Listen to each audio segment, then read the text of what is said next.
This particular lecture centres around the activities that took place during 2006 to the current time today where I'm making this lecture. The activities that took place started off really with my final year project at university, but then they centred around me taking redundancy from AstraZeneca Pharmaceuticals. That redundancy money has funded the development of the website and all of the concepts of carbon entromorphology. It's cost an awful lot of money. The development of the exhibition material and various other things have cost thousands of pounds. In 2006, I left my job and began to develop the concepts in my own home by putting them around my own home.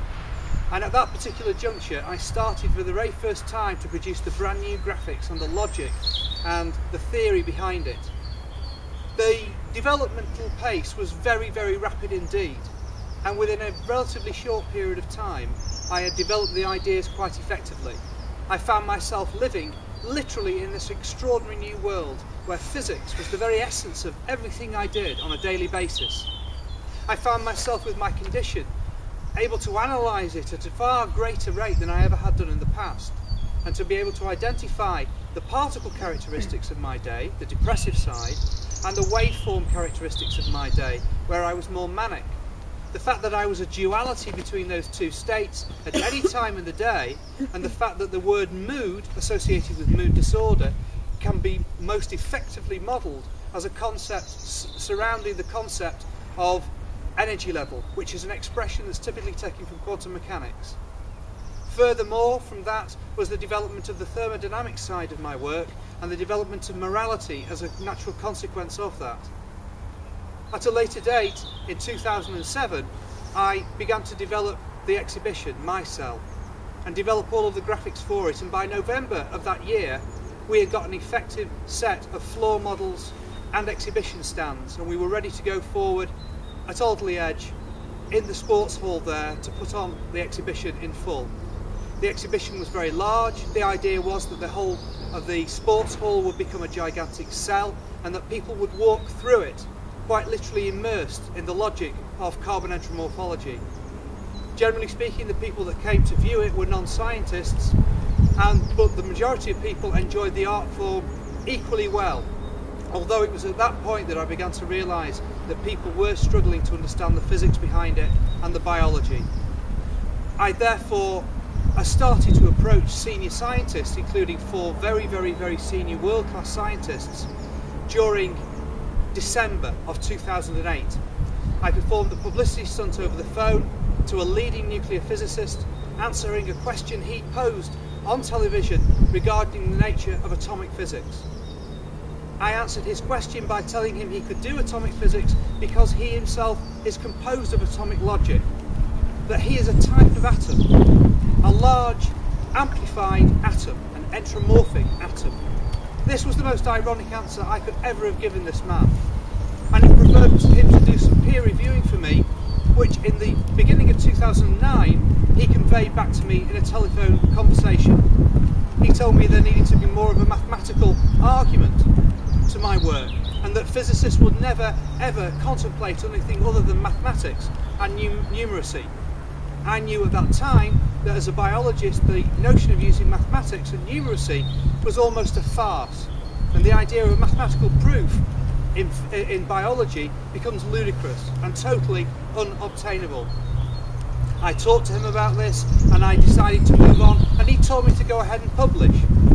And early in February 2009 I published a paper, Carbon Entromorphology, the introductory side of it and the basic fundamental principles behind it. This paper went out to a number of academics and the reaction was the same right across the board. People were horrified by the enormity of my claims.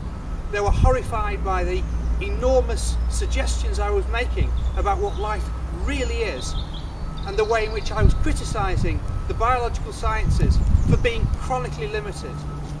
I found myself against nothing but opposition, but towards the end of the summer I had answered most of the questions posed by the physicists. I had fully developed an explanation regarding the mathematics, and I now had a full way forward for the future. Towards the end of that year, I developed something called the blind physicist, which enabled me to deal with and explain my logic behind what I was doing.